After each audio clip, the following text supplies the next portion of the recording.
This is CBC Winnipeg News.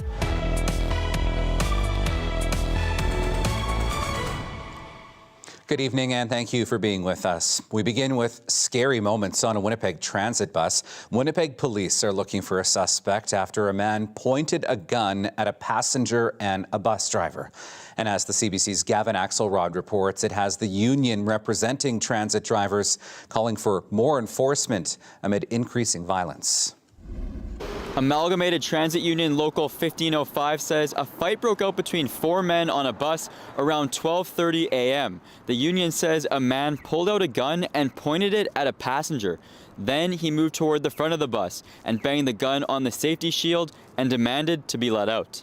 He just went, I stopped the bus, I opened the door and I let him off and I just prayed to God he didn't shoot me. ATU 1505 Executive Vice President Derek Hanley says the bus driver was not physically harmed, but left shaken, and the severity of the incidents is increasing. He says there used to only be punches thrown at operators. Now there's machetes and pepper spray attacks on drivers and passengers. The gun calls are becoming more frequent. We're not going back to the days of where people would just try and punch people. Now it is weapons on an unprecedented level. These longtime bus riders say news of the incident is surprising, but not something that happens every day and shouldn't discourage people from using public transit. For a bus driver who encounters maybe many situations like that, I could see he or she feeling apprehensive on their jobs. It's a good thing you're still alive. The city of Winnipeg has made efforts to combat concerns about incidents on buses. One of them, the community safety team that hit the road this past winter. Its officers are trained to de-escalate dangerous situations, provide emergency first aid, and help people get resources. They also have the authority to arrest and detain people. But Hanley says the team of 21 officers and 2 supervisors isn't big enough to stop every incident. It's a multifaceted approach to stopping the violence on transit. It's going to take a lot of different partners coming together to make this happen. Winnipeg police say the search for the suspect continues and no arrests have been made. Gavin Axelrod, CBC News, Winnipeg. RCMP have identified the remains of an infant found on a property off of Highway 6 in the arm of Grahamdale in June. Police say Xavier Skylin Butler would have been between 1 and 2 years old at the time she died. She was found on a barn on the property. Her death is being investigated as a homicide. The last time police were able to physically place Xavier was about a year before her body was found. Police are looking for people who have photos of the little girl that were taken after March of 2022. Manitoba's premier reacted to the news today.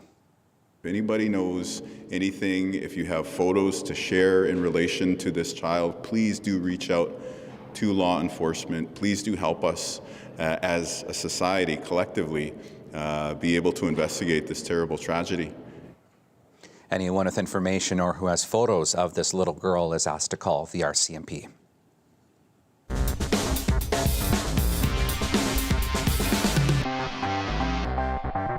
Higher taxes or service cuts? Winnipeggers are being asked to make their choice. Winnipeg Mayor Scott Gillingham has commissioned a poll seeking input on how the city can raise more money amid a severe cash crunch. Would you cut transit service? How about road renewals? Maybe take a few police officers off the street? Would you rather pay higher property taxes or pay new taxes for things like alcohol and home deliveries? Asking hypothetically if the public is open to the city raising its own revenues, while also working with the province on establishing a new funding formula that would make the city's funding more sustainable. In recent years, the city has raided its rainy day fund as it faced higher than budgeted snow clearing costs, a global pandemic, and increasing demands on emergency services. Now that reserve fund is gone and the city is required by law to balance its budget, the prospect of higher taxes doesn't sit well with Finance Chair Jeff Brawadi. I don't want to pay more taxes personally. I don't want to pay more fees for any of the things that have been proposed, but the reality is we just don't have the revenue. Deputy Mayor Janice Lukes would rather see the city introduce new taxes than focus on property taxes. These are other avenues that maybe don't affect the affordability for a certain demographic in the city that other people can afford it. Winnipeggers who spoke to CBC News had mixed opinions. Octavia McIsaac says those with greater wealth should pay more. We should be investing in the city as it is so we can grow, because it's these longer term investments that will help us as a whole to really get back to where we need to be. Colleen Walker disagrees. I think our taxes are high enough. I think they really need to cut spending. Premier Wab Kinew wouldn't commit to giving the city any new taxation powers. The price in so many different aspects of our lives is still high, and so we got to keep life affordable for the average person out there. Any new taxes would need provincial approval. A $1 911 fee announced in this year's budget was delayed by the need to get the province to approve a new city bylaw, contributing to a $19 million deficit, which the city will have to find a way to cover in time for next year's budget. Cameron McLean, CBC News, Winnipeg. The cost of reopening Portage in Maine to pedestrians is on the rise. A new city report says it will cost $8 million more than the approved budget of $13 million. Only one construction company bid on that work, and that bid came in higher than expected. Councillor Janice Lukes says the higher price tag is due to the accelerated timeline and the fact that the work will happen over the winter. We could drag this out over a year. We could do every corner individually, or we can just rip the Band-Aid off and do it all at once. And that's what we're doing. Lukes also says delaying the work until summer isn't a good option because that construction, that intersection, is a key component of the city's master transit plan and needs to be done by July. Well, some Winnipeg trick-or-treaters may have found Halloween to be a little extra sweet this year. The annual celebration of all things scary fell on the same day as Diwali, the South Asian Festival of Lights. CBC's Felicia Adam caught up with one family celebrating a scary and sweet mashup. Slok, come here. We'll light the diya up. Come on. The Tade family is celebrating Diwali like they do every year. Ganpati Bappa Moria. With prayers, Happy Diwali. Which one you want? sweets, Sarvangi Sundara Utishendurachi and lights. The only difference this year is it's also Halloween. Hi, little Spidey. Happy Halloween. Happy Diwali. Sachin Tade, his wife, and their two sons are one of many families in Winnipeg celebrating both. Here we go. Happy Halloween. Trick or treat. Yeah. The beauty of living in Winnipeg or in Canada is we have so many cultures around here, and celebrating them together, it makes sense. Come on, guys. Let's light up the diyas. Diwali is also known as Deepavali. It just went up. It's an annual festival of lights celebrated largely by Hindus, Sikhs, and Jains. It is celebrated by more than 1 billion people every year, with the common theme of good triumphing over evil. I think the spirit, the core of it is the same, to make people happy. And there are certain ways to make people happy. One way is to fill their tummy and they're happy, right? And the sweets are the best way. Everybody likes it. So I think it's a lot of similarity in a way. No, not similar. Here, hold it. The Tade family has been living in Canada for the past 10 years. They've never seen both celebrations on the same day. Happy Diwali! They say it took them a month to decide how they were going to bring both traditions together. Outside we have Halloween decoration, inside we have Diwali decoration. I bought those spider webs, but Diwali is like we start with the cleaning. We don't want any webs around the house, so I just kept it aside for next year. Guys, let's go get ready for the Halloween! Yay! Once prayers are done and sparklers are lit, their kids Shlok and Swayam are ready to trick-or-treat. What is your favorite part of Halloween? Candy! Go here first, here. Shlok, here. Yeah, look at that, how he's running. Something they definitely didn't miss out on. Felicia Adam, CBC News, Winnipeg. Oh, great story. And feels like we kind of turned the page as we headed into November with a bit of a gloomy and cooler day out there today. Ethan Williams is here with a first check on our weather. Well, Riley, the first day of November, hopefully you're over your sugar rush from Halloween, and we've got some beautiful not November-like weather, double digits across many parts of southern Manitoba today. And tell you what, I think we're in for another pretty nice one again tomorrow. Starting on a bit of a chilly note tomorrow morning, 8 a.m. Going to feel closer to -8 with a little bit of wind, but we keep mostly sunny skies around through much of the day. We're already above the freezing mark by the time we get to the noon hour, and by 4 o'clock in the afternoon, already at 8. Not sure if we're going to get to double digits in Winnipeg tomorrow, but still going to be very, very nice. And a reminder, before you go to bed on Saturday night, that yes, this is daylight savings time this weekend, so remember to set your clock back an hour and you'll be able to get that nice extra hour of sleep as well for the weekend. I'll have a full look at your forecast, Riley, coming up in a little bit. Thanks so much, Ethan. And a good reminder about the clocks as well. Still ahead, more money for homegrown talent in the province as the Manitoba Arts Council receives extra funding this year. We'll bring you more on that and more local news when we come back. Stay with us.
The Manitoba Arts Council is getting a big funding boost. The province announced an additional funding of $1 million for the Manitoba Arts Council this year. The CBC's Zabina Ahmed reports. The West End Cultural Centre is known for its rocking music scene, but the past couple of years have been quieter. Yeah, we've had a couple of deficits, but they were planned and expected coming out of the pandemic. It's no different at the Royal Manitoba Theatre Centre. We certainly are down on subscriptions from pre-pandemic times. On Friday, Premier Wap Canoe announced a $13.7 million investment in the Manitoba Arts Council, amounting to an additional $1 million or an 8% increase in annual funding. A fancy pool! Each year, the council supports more than 100 arts and cultural organizations in the province. It's about sharing our stories and our successes. It's about celebrating our homegrown talent. The Manitoba Arts Council also provides grants to 550 emerging artists and smaller organizations. Board Chair Katrina Kapka says this year more than 25 new organizations will receive support. MAC looks forward to working with everyone in this room and beyond, with artists, organizations, and government, to ensure arts and culture continue to evolve. Sport, Culture, Heritage and Tourism Minister Glenn Samad expects this to help bring more people downtown. Everything you need is right here. The creative forces, the ability to work together. Conor Dara is a Manitoba-based jazz musician and recording artist. He says music is something that helped him heal and recover from his paralysis when he was growing up. Funding Manitoba musicians allows us to grow as artists, live our dreams, and share our gifts with the world. Thank you, music. You made all the difference in my life. Thank you. And he doesn't want to know life with it gone. Zabina Ahmed, CBC News, Winnipeg.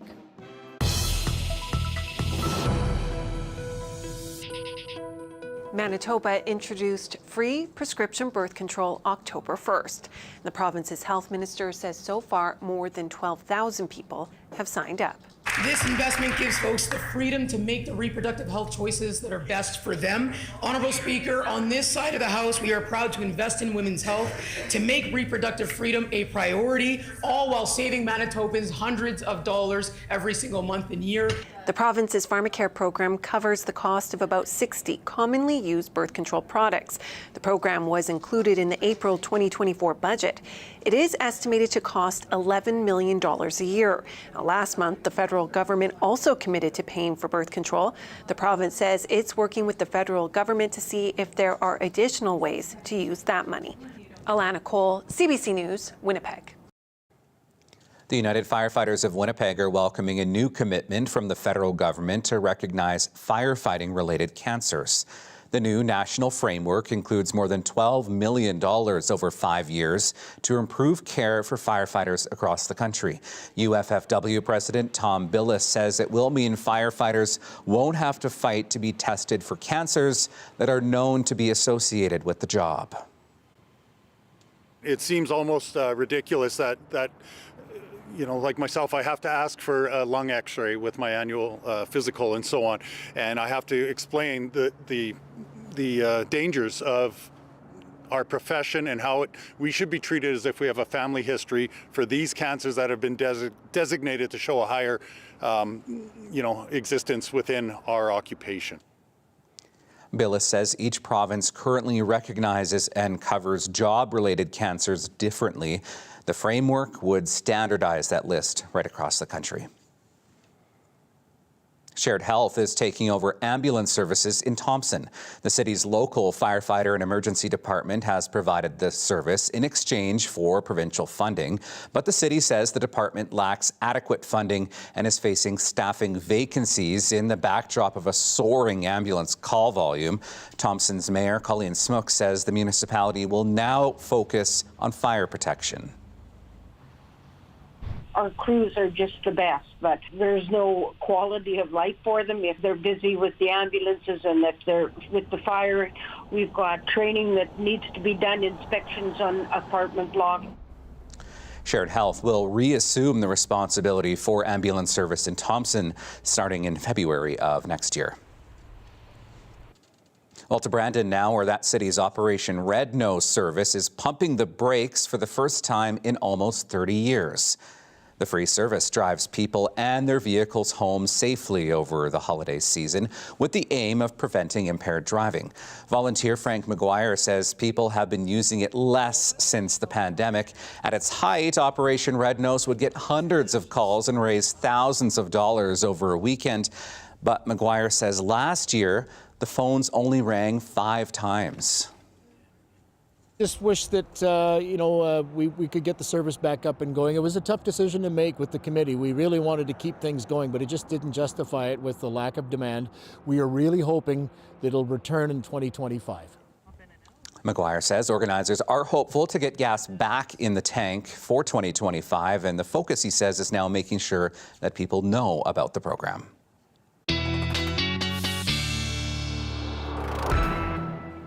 Holiday season inching ever so close here in Manitoba, but the weather wouldn't quite dictate that, at least not today anyway. Ethan's back with our forecast. Well, Riley, a little bit of some lingering cloud cover today through portions of southern Manitoba. You can see how that just very nicely cleared away as expected through the day, and we've got some nice sunshine. Still some lingering flurries and cloud cover up along the north of the province and along the Hudson Bay coast, but really things are looking pretty nice weather-wise. And I think for the first part of the weekend, things are going to continue to look nice for us. Just a few lingering flurries exiting the north overnight tonight, and then we've got that sunshine back again for much of tomorrow afternoon and tomorrow evening.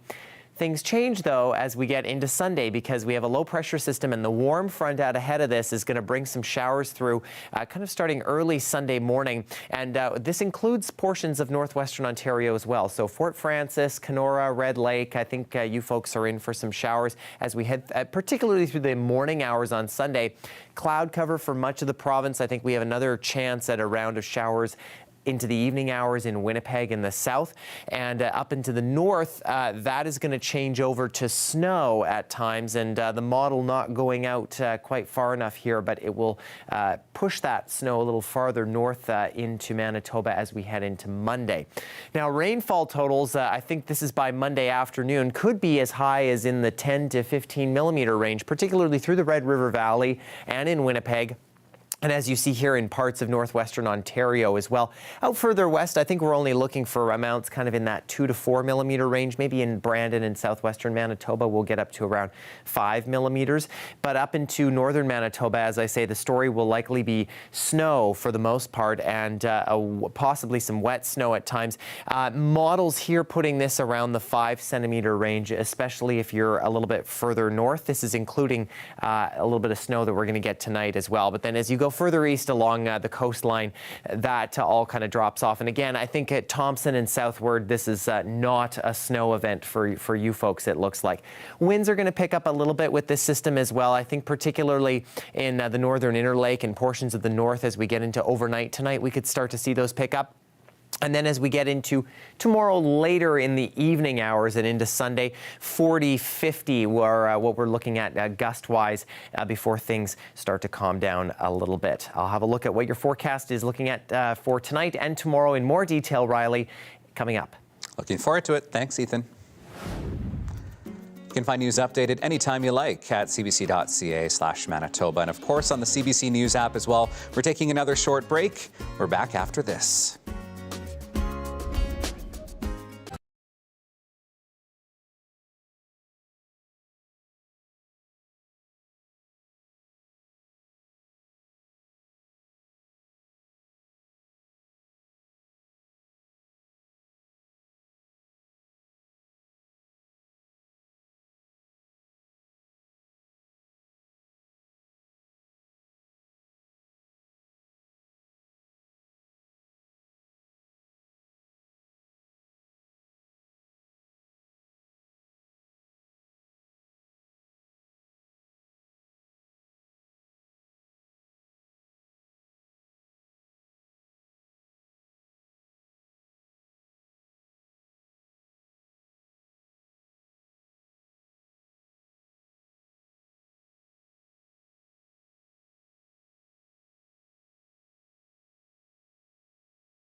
Well, after a CBC Marketplace investigation into Air Canada's accessibility practices, it promised to do better serving travelers with disabilities.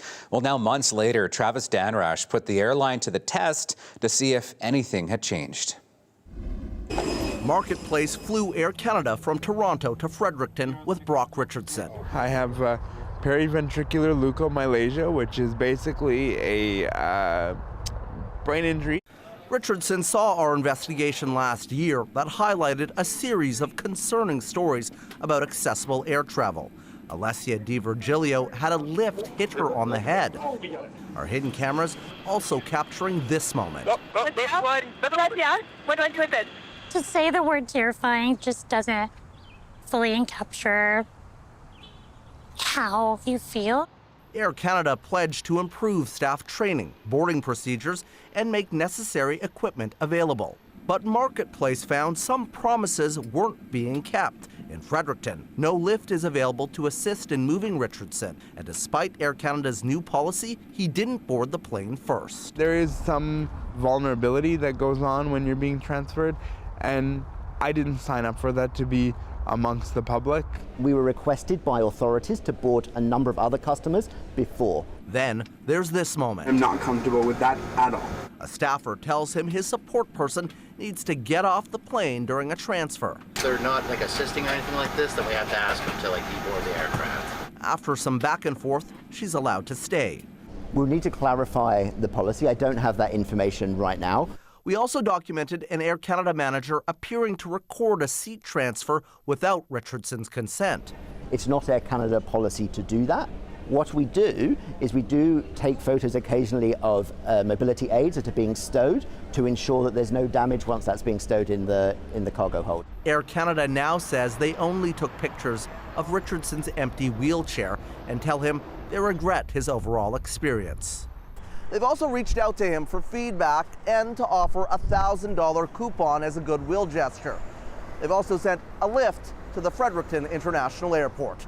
Travis Danrash, CBC News, Toronto. Police have issued a warrant for a man last known to be living in Winnipeg in connection to a shooting at the Vancouver Island home of Punjabi musician A.P. Dillon. Police say they've made one arrest in the September incident, and now they are searching for another suspect who is still at large. A video posted by media outlets in India back in September showed a person firing shots into Dillon's home. A black truck and a smaller vehicle in the driveway were set on fire. Police have issued a warrant for a 23-year-old man last known to be living in Winnipeg. Police believe he is now in India. The Nova Scotia RCMP is facing criticism over a recent homicide, not for the investigation, but for the details it chose not to reveal. Details that might have helped inform the wider question of domestic violence committed by law enforcement officers. The CBC's Kayla Hounsell reports. This is Brenda Tatlock Burke. Her daughter says she was killed by her husband, Mike Burke, a retired RCMP officer who then killed himself. He was very controlling. Tatlock Burke had been visiting her daughters in Alberta. They took her to the airport to return to Nova Scotia on October 16th. She was planning to leave her husband. I asked her multiple times before she left, "Are you safe? Are you going to be okay when you leave?" 2 days later, she was dead. The RCMP say they were called to Enfield, Nova Scotia for a well-being check. Inside this house, they say they found a woman who had died by homicide and a man by self-inflicted injuries. They say they won't release any further information due to the Privacy Act and out of respect for the family. Nobody's ever asked us what we wanted to keep private. The RCMP has now confirmed this is a case of intimate partner violence, but only after CBC News conveyed the family's frustrations. They didn't originally label it as such. The force declined an interview and still won't confirm the case involves a former Mountie, saying it can't disclose anyone's past employment unless it's to advance an investigation.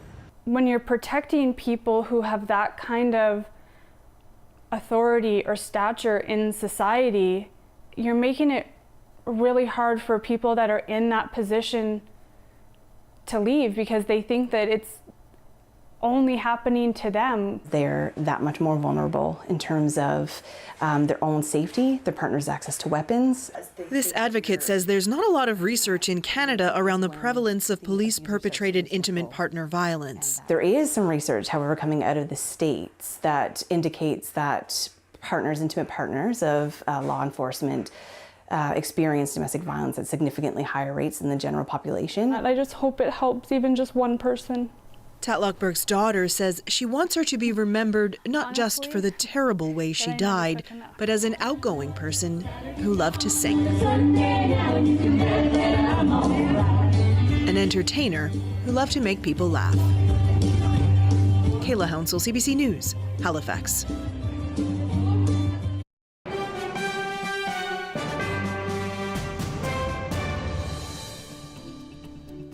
As we head into the final weekend of the U.S. election campaign, the rhetoric is only heating up. Republican candidate Donald Trump is being criticized for his recent comments about Liz Cheney, the former Republican lawmaker who is one of his staunchest critics. Steve Futterman has more. 4 days before the election, it's pretty much nonstop campaigning, and the candidates are focusing on those key battleground states. Today, both Donald Trump and Kamala Harris were on the trail. But receiving a lot of attention today were these remarks made by Trump last night, where he seemed to be threatening former Republican Congresswoman Liz Cheney. She's a radical war hawk. Let's put her with a rifle standing there with 9 barrels shooting at her, okay? Let's see how she feels about it. You know, when the guns are trained on her face. Opponents of Trump reacted harshly, saying he was threatening Cheney's life. It was completely inappropriate, dangerous, and unbecoming of a leader. We need to get back to a place where leaders understand they have an important role. They are messaging to the whole country. And the threat of violence is completely out of bounds. Later in the day, the Trump campaign tried to clarify and soften Trump's remarks, issuing a statement. In all the battleground states, campaign workers from both sides are trying to make sure their supporters vote. In this Philadelphia suburb, these Harris campaign workers were going door to door. Pennsylvania is possibly the key state, and the Harris campaign is preparing for an election eve rally in downtown Philadelphia. Workers were there today getting everything ready. It's hard to overestimate the importance of Pennsylvania. Of all the battleground states, Pennsylvania has the most electoral votes, 19. And both the Harris and Trump campaigns desperately want to win here. Both candidates will be here in Pennsylvania between now and Election Day. And behind me at the Philly Art Museum is the location where Kamala Harris is expected to hold her final rally of the campaign on Monday night. Steve Futterman for CBC News, Philadelphia. All right, make sure to join CBC News for election coverage on Tuesday, November the 5th. We will have a crew in Fargo following developments there. Plus, Chief Correspondent Adrian Arsenault will have full America Votes coverage wherever you find CBC News beginning at 7 o'clock Central on Tuesday. Overseas tonight, the number of dead in that flooding that hit Spain this week has now passed 200. And with some areas still cut off, officials expect more dead will be found. The CBC's Chris Brown has more.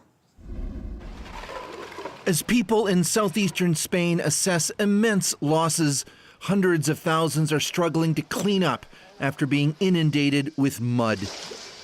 Essentials like drinking water are non-existent in many places, and so the grief at so much loss is often eclipsed by fury at local authorities. And anger, because it's outrageous that, you know, our local government didn't do anything about it, knowing they well knew that, you know, this was coming and did nothing about it. Much of the town of Godelleta outside Valencia was swept away, the third time in recent years that many have had to deal with floodwaters. They blame local authorities, who they say let homes be constructed in dangerous areas. My wife and I don't want to live here anymore. It's already a nightmare, said Antonio Molina.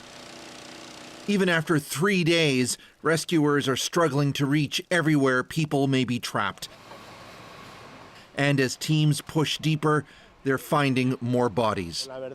The truth is, the magnitude of this event is devastating, said firefighter Jose Marie Blanco.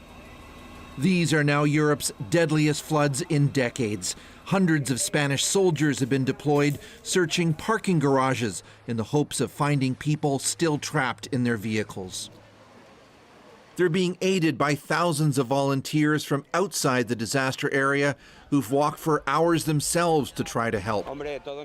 What happened here touched all of us, said David Munoz. From the air, the scale of the catastrophe comes into focus. With rescue efforts ongoing and more rain in the forecast, survivors fear this disaster is far from over. Chris Brown, CBC News, London. Israel's offensives continued in Lebanon and Gaza today. Beirut's southern suburbs were hit again, with Israel issuing evacuation warnings for at least 10 neighborhoods.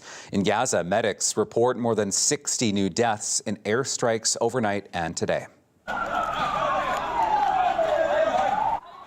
They say 10 were killed at a central Gaza school sheltering displaced people. In southern Gaza, Israel reported it killed another Hamas leader believed instrumental in the October 7th attacks. Hamas rejected the latest proposal from the current ceasefire talks, demanding again that the ceasefire be permanent. Israeli Prime Minister Benjamin Netanyahu today said his priority was security, not agreements.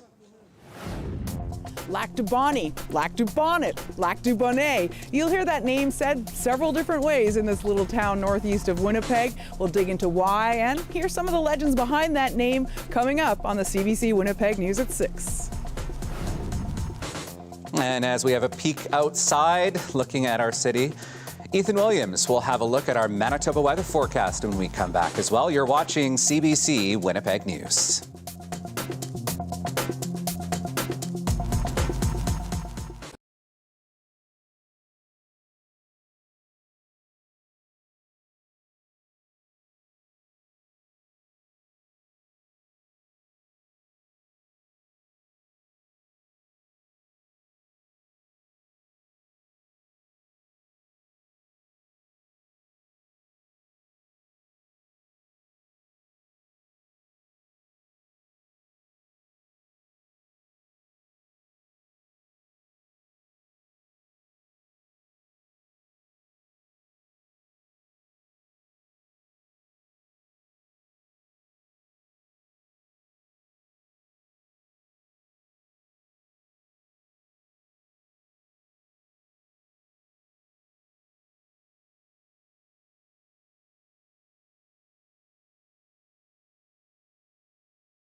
Well, how do you say Lac de Bonnie, or is it Bonnet?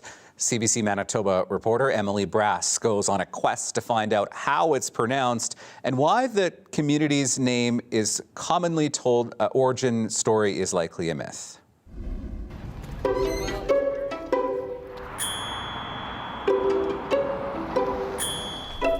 Talk to people here on 2nd Street, and most will say their town's name like this. Lac de Bonnie. Lac de Bonnie? But not everyone says it that way.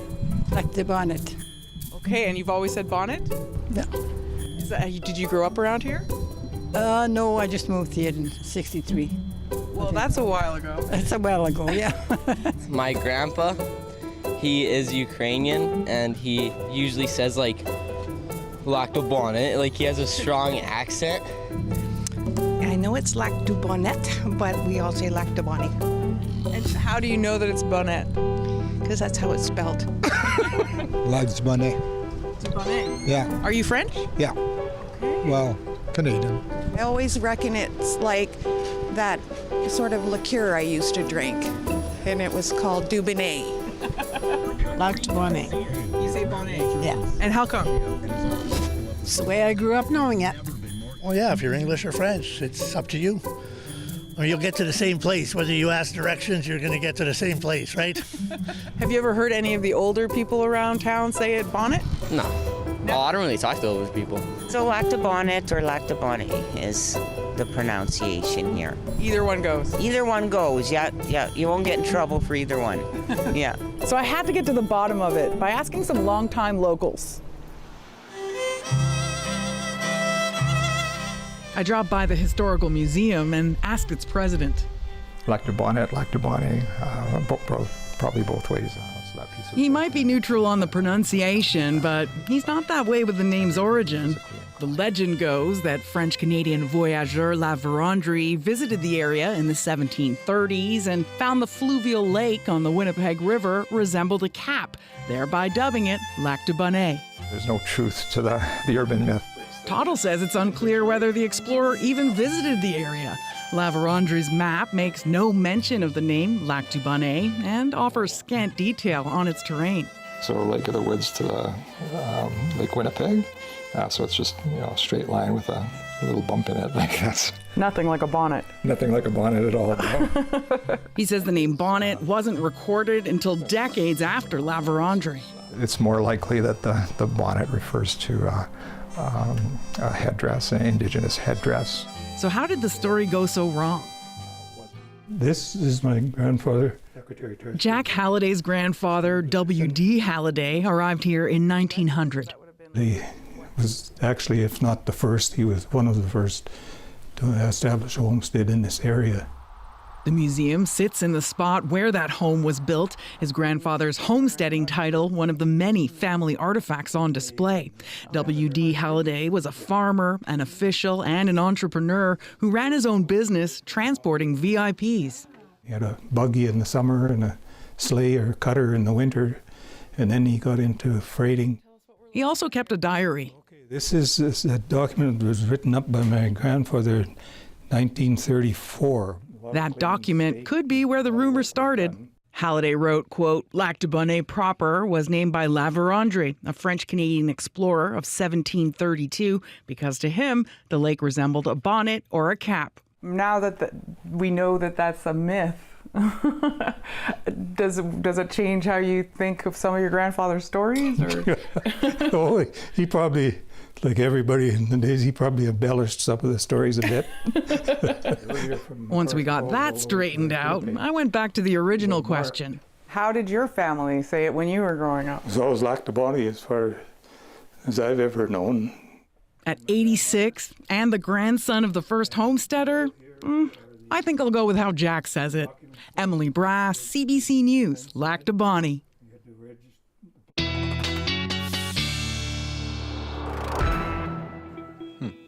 Well, as we head into the month of November, still pretty decent weather if you're heading out to walk your dog or maybe do some last-minute yard cleanup as we head into fall, inching closer to winter. Ethan's back with our Manitoba forecast.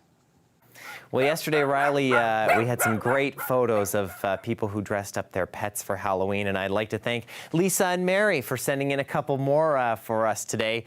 I think the devil costume belongs on the cat, aren't they? A little more evil. Anyway, great photos, and a reminder you can send in your photos anytime to talkback@cbc.ca. No matter what pet you're taking out for a walk tomorrow, we'll be starting on a bit of a chilly note tomorrow morning. I think we'll actually have a little more sunshine by the 8 a.m. hour, and then as we head through the day, lots of sunshine and nice upper single-digit type temperatures is what we're looking at in Winnipeg anyway. And for the rest of southern Manitoba, as we head through tonight, well, it won't be too cold. I think we're probably going to be dropping back into that sort of freezing to -5 range. Same for folks in northwestern Ontario as well. Partly cloudy, partly to mostly clear, I think, is what we're going to be expecting. Up into northern Manitoba, again, we've been talking about this sort of divide between more southern sections staying quite mild overnight near the freezing mark, and then a little bit further north near the coastline and the northern border of the province, where we're still seeing temperatures drop back closer to -10 with a little bit of extra cloud cover up there as well. Although I think that should be beginning its exit as we head through the day tomorrow. We'll see the flurries come to an end, still mostly cloudy with highs a little chillier there. But as you get into places like Flin Flon and Norway House and over to the God's Lake area, I think we'll be seeing those temperatures drop or jump rather above seasonal and back into those mid-single digits. We'll start the day with temperatures kind of in that freezing to -5 range in southern Manitoba, the way we're seeing them drop down overnight. But then things very quickly warming up once again tomorrow, and the clouds again staying fairly clear through the day. I think we'll be seeing a mostly sunny day, with the exception of portions of northwestern Manitoba, which is or northwestern Ontario rather, which we'll see a little bit of cloud hanging here and there. And then we see a nice day with temperatures possibly once again jumping into double digits as we get into the afternoon in portions of southwestern Manitoba. Quick look at your extended forecast shows, yes, we are nice and sunny for tomorrow, but then the rain starting to move in Sunday, Monday. That could bring some significant amounts, and then things hopefully clearing out for later in the week. I'll have a full look at your extended forecast, Riley, coming up. All right, thank you so much, Ethan. Well, Saturday marks the start of Day of the Dead, also known as El Dia de los Muertos. It's long believed that on this day, the souls of loved ones who have passed on come back to Earth to visit us. The long-standing Mexican tradition brings a rich history that will be celebrated at the Forks. Gabby Landa with Mexican Association joined Marcy Marcusa on Information Radio this morning. What is it all about? Well, it started... It has its roots in ancient indigenous beliefs, like especially the Aztec and other Mesoamerican cultures that saw death as a natural, continuous part of life. So for them, death was not, an end, but a transformation and a return to Earth. And then, these beliefs merged with Catholic traditions brought by the Spanish, shaping Dia de Muertos, Day of the Dead, into a celebration that honors the souls of those who have passed. So now we celebrate November 1st and November 2nd. November 1st, we celebrate the little ones that passed away, and November 2nd, we celebrate the adults. What is the tone of the celebration? I know it's full of color, but it also has, obviously, you're remembering people who have passed away. How do you describe the tone of everything? I believe the pain never goes away. We're always grieving, right? But rather than fearing death, Mexicans view this as a time to remember, celebrate, and connect with loved ones who are no longer here. Like the holiday serves as a bridge between the living and the dead, where families create altars, prepare their favorite foods of the deceased, and gather in joy rather than sorrow. So this unique blend of, it is a unique blend of ancient tradition and religious influence. Insights or highlights the Mexican approach to life, where even death is seen as a vibrant and meaningful part of existence. Can you tell us a little bit about what's planned? Yeah, we are having a big event this Saturday at the Forks from 4 p.m. to 10 p.m. Everybody's welcome. We're going to have an altar so people can join and help us decorate the altar. Instead of placing photos of the beloved ones, they can place a marigold, like a paper one, right? They can build that and they can place it to remember their beloved ones. We're going to have music. We're going to have paint night. Everything is free. It's a free admission. Just the paint night costs $10, but we have limited spots available. We're going to have food, and everybody's welcome to come. Tell me a little bit about something else that's happening, because I understand there's something called, is it the Little Faces of Mexico dance? Yes. That is a way of us to pass on that traditions for the new generation. So they are the new generations, right? And they're gonna present some dances, traditional dances. They've been practicing so much, and we are very proud of them and excited to see them this Saturday coming back. You can always stream Information Radio weekdays on our CBC Manitoba YouTube channel. We have to take another quick break. Ethan is back with a last check on our 7-day forecast. When we come back, we're back right after this.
Los Angeles was a blue city today. Not melancholy blue, though, but a jubilant Dodger blue. It was a day to celebrate Wednesday's World Series win. Double-decker buses chauffeured the champions on a morning victory parade. Fans were welcomed for a Dodger Stadium party afterwards. This was a bittersweet series for Los Angeles fans. It began 3 days after the death of Dodger pitching legend Fernando Valenzuela. Today would have been his 64th birthday. To hockey now, the Winnipeg Jets host their annual Pride Game this weekend. Several 2SL LGBTQ+ organizations will be on the concourse for Sunday's game against Tampa Bay, sharing resources and support available within the community.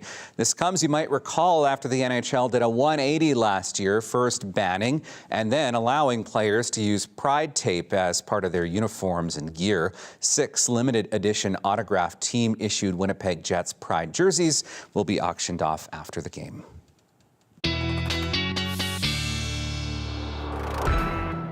Well, enjoy tomorrow while you can. Although a bit breezy, it'll be nice and sunny and warm.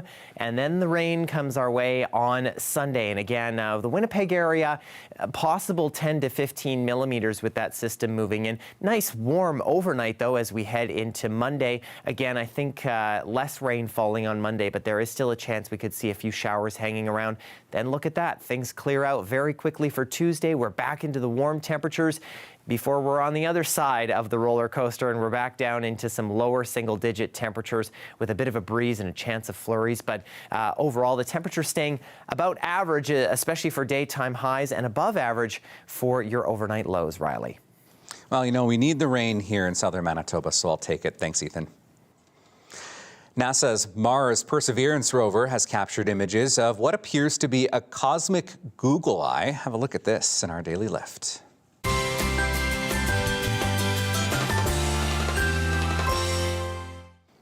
So the rover captured the silhouette of the moon Phobos passing in front of the sun during a recent solar eclipse, and it does indeed resemble a googly eye staring down from space. The moon's orbit is expected to one day send Phobos crashing to the surface of Mars, or a breakup to form a ring, but it's safe for now. According to NASA, that won't happen for another 50 million years. That is very interesting. And that is our program for this Friday. Thank you so much for being with us this week. Don't forget about the time change, Saturday night into Sunday, and we'll see you again Monday.